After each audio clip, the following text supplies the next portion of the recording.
और इस बीच एक बड़ी जानकारी है, भारतीय जहाजों पर हमले को लेकर भारत ने अपना विरोध जताया है।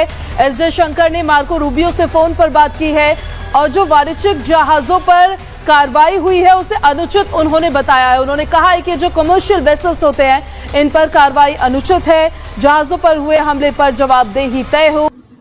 दोस्तों, बड़ी डेवलपमेंट ये हुई है कि इंडिया के जो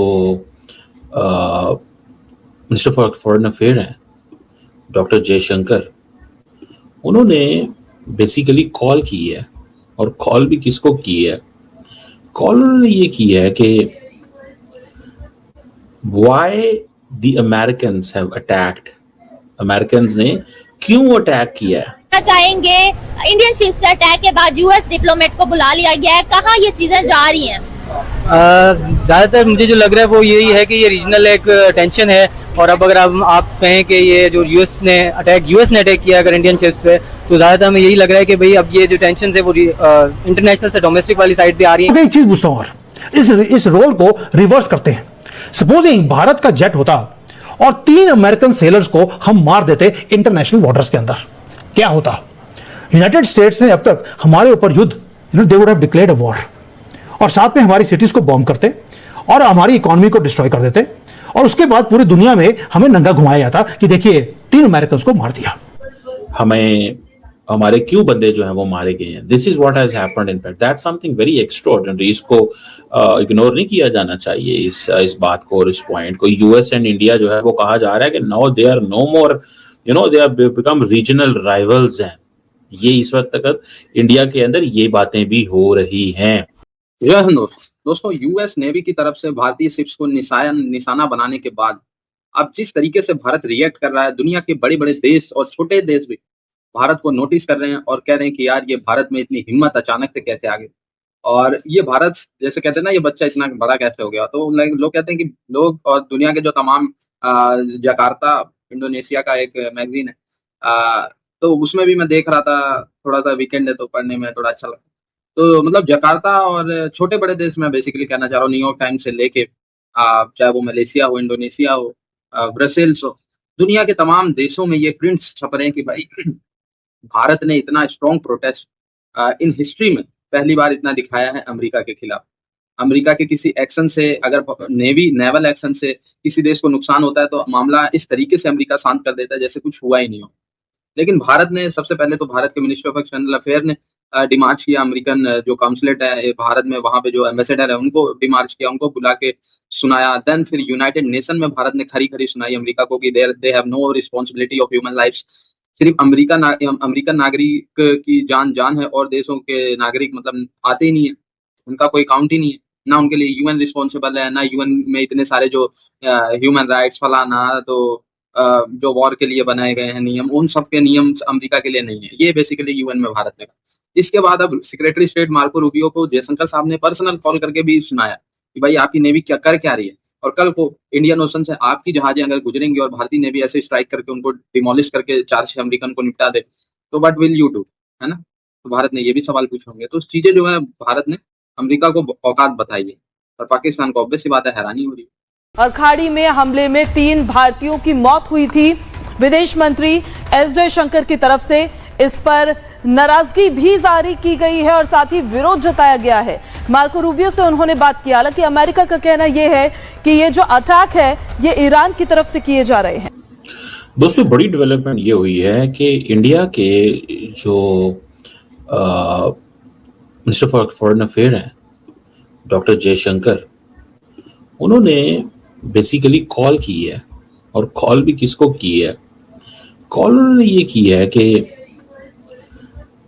why the Americans have attacked, Americans ने क्यों अटैक किया है, हमें हमारे क्यों बंदे जो हैं वो मारे गए हैं। This is what has happened, in fact that's something very extraordinary. इसको इग्नोर नहीं किया जाना चाहिए, इस बात को और इस पॉइंट को। यूएस एंड इंडिया जो है वो कहा जा रहा है कि now they are no more, they are become regional rivals हैं। ये इस वक्त तक इंडिया के अंदर ये बातें भी हो रही हैं, जहां पे इंडिया को समझा जाता है as a counter weight to China in Asia, और वहीं पे इंडिया की जो रीजनल डोमिनेंस है उसको पसंद नहीं किया जाता, उसको समझा जाता है। This is what Indians are saying. Indians यही तो कहते हैं कि भाई ये हमें कुछ समझते ही नहीं है, ये हमें कुछ समझते ही नहीं है, ये हमें ये समझते हैं कि खैर है, इनका क्या है, जो मर्जी कर लेंगे, हो जाएगा, देखी जाएगी। समझ रहे हैं बात को? सो मैं तो इसको सारी प्रोसेस को जो मैंने अंडरस्टैंड किया है वो मैंने यही अंडरस्टैंड किया है दैट यूएस एंड इंडिया जो है वो मेजर डिफेंस पार्टनर हैं, लेकिन फिर भी इंडियंस इस बात पे नाराज हैं अमेरिका से। इंडियंस इस बात से अमेरिका से नाराज हैं कि हम आपके साथ जॉइंट मिलिट्री एक्सरसाइजेस करते हैं, लेकिन यूएस नेवी जो है वो मिसाइल स्ट्राइक करती है कमर्शियल टैंकर्स में, इंटरनेशनल वाटर्स में, जिसमें इंडियंस मारे जाते हैं।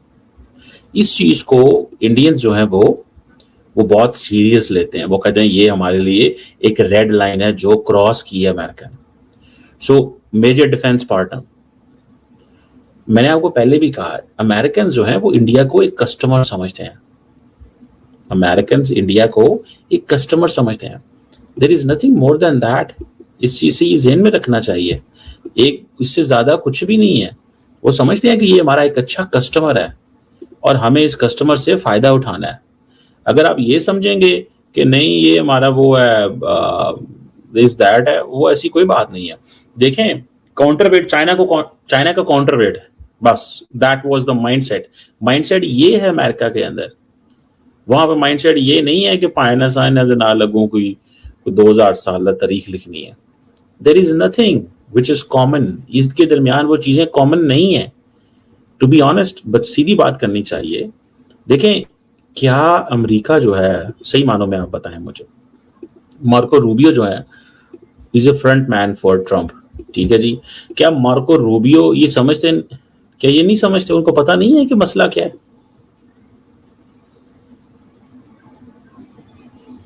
ठीक है जनाब, उनको पता नहीं है। अब इंपॉर्टेंट बात बताएं, चाइना का काउंटरवेट था। अमेरिकन पाकिस्तान के करीब आ गए हैं, वो कहते हैं हमारा तल्लक ही खत्म हो गया। इंडिया ने अपने आप को इस बॉक्स में भी फिट कर लिया हुआ है कि द मोमेंट पाकिस्तान के साथ कोई करीब हुआ है वो हमसे दूर हो जाए। मैं आपको एक चीज पूछता हूं, और इस रोल को रिवर्स करते हैं। सपोजिंग भारत का जेट होता और 3 अमेरिकन सेलर्स को हम मार देते इंटरनेशनल वाटर्स के अंदर, क्या होता? यूनाइटेड स्टेट्स ने अब तक हमारे ऊपर युद्ध, they would have declared a war, और साथ में हमारी सिटीज को बॉम्ब करते और हमारी इकोनॉमी को डिस्ट्रॉय कर देते, और उसके बाद पूरी दुनिया में हमें नंगा घुमाया जाता कि देखिए 3 अमेरिकन को मार दिया। लेकिन अगर अमेरिका ने किया है तो बिजनेस इज एज यूजुअल, क्योंकि हमने उनकी एम्बेसी के चार्ली उसको अफेयर को बुलाया, हमने एक फाइल कर दिया उसके पास प्रोटेस्ट, एंड काम खत्म। और इंटरनेशनल लॉ वैसा का वैसा ही है, protection under freedom of navigation, that's it. Hypocrisy of the highest order है। इसलिए बोल रहा हूं हमारा जो जवाब है थोड़ा सा स्ट्रांग होना चाहिए यार। लेकिन मैं उसके ऊपर भी आता हूं कि अभी वाई एंड वाई नाउ ये क्यों किया गया वो भी बताऊंगा आपको दोस्तों, क्योंकि यूनाइटेड स्टेट्स रूल्स बनाता है अपने फेवर के लिए, तोड़ता भी है अपनी फेवर के लिए, और जो जो इनको फॉलो करेगा वो बचेगा, वरना यू हैव टू डाई। लेकिन भारत ने पिछले 10 सालों में रूल्स को फॉलो करना बंद कर दिया। That is why we are being punished, और हमें पनिशमेंट और मिलेगी भी आगे भी जाकर। But why now? उसका रीजन एक और है। एक तो आपने मना कर दिया स्टारलिंक को, दूसरा G7 की मीटिंग अगले 5 दिन में वो होने वाली है। मोदी जी मीटिंग करेंगे ट्रंप के साथ फेस टू फेस, और ये अटैक बड़ा टाइमली है, परफेक्टली टाइम किया गया है। एक मैसेज है बिफोर द मीटिंग। क्यों? क्योंकि यूएसए 3 चीजें चाहता है मोदी जी से। पहला, स्टॉप रशियन ऑयल। दूसरा, ट्रेड डील साइन करो ऑन अमेरिकन टर्म्स। और तीसरा है, स्टारलिंक को अप्रूवल दो इमीडिएटली। अब मोदी जी तीनों चीजों के ऊपर एग्री नहीं कर रहे, और एग्री जितना हम नहीं करेंगे उतने ज्यादा इंडियंस को मारा जाएगा या यहां पर प्रोटेस्ट को वो किया जाएगा। आपको क्या लगता है राहुल गांधी वो सारे ऑपोजिशन लीडर्स को लेकर वो दिल्ली में बैठकर मीटिंग करता है कि मोदी गवर्नमेंट को 1 साल से पहले गिरवाना कैसे है? सारे ये हारे हुए कारतूस ये इकट्ठे हुए थे। उधर से कांग्रेस जनता पार्टी एक्टिवेट हो गई, इधर से राहुल गांधी एक्टिवेट हो गया। ऐसे कैसे हो गया? क्योंकि फंडिंग आई है पीछे से कि भारत में आग लगानी है। इसलिए ये अल्टीमेटम है, एक मैसेज है which is written in blood. जो आपके 3 सेलर मारे गए हैं, अभी आप भारत में देखेंगे दंगे होते हुए, प्रोटेस्ट इंक्रीज होते हुए। ये ऐसे छोड़ने वाले नहीं आपको। दोस्तों अब होगा क्या? होगा ये, मोदी जी बैक डाउन नहीं करेंगे because he doesn't know how to back down. वो भारत की बात करते हैं, और जो अब हमारे सेलर्स मारे गए या अपोजिशन लीडर्स को एक्टिवेट कर दिया गया, इसके बाद मोदी जी सरेंडर करेंगे? पॉसिबल ही नहीं।